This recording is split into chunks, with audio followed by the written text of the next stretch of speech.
श्री स्वामी चरित्र सारामृत अध्याय 2 श्रींचा अद्भुत प्रवास।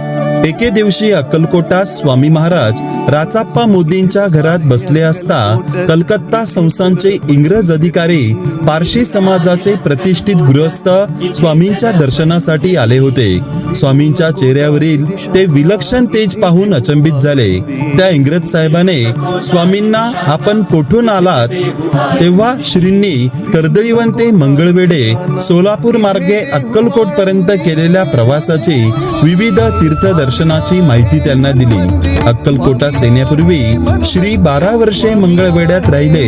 बहुतांश वेळ घनदाट जंगलातच असत। श्रींची कृती अनाकलनीय असल्याने काही गावकरी त्यांना वेडे समजत। सोलापुरातील दिगंबर नावाच्या सत्पुरुषास मात्र स्वामी दोन्ही हात कमरेवर ठेवून विठ्ठलाच्या रूपात दर्शन देत। श्रींच्या आगमनानंतर पूर्वीचे प्रज्ञापुरी नगर श्री क्षेत्र अक्कलकोट या नावाने प्रसिद्ध होऊन योगी, यती, तापसी, सिद्ध संन्याशांचे जत्थे व भक्तांच्या झुंडीच्या झुंडी ब्रह्मांड नायकाच्या दर्शनाला येऊ लागले।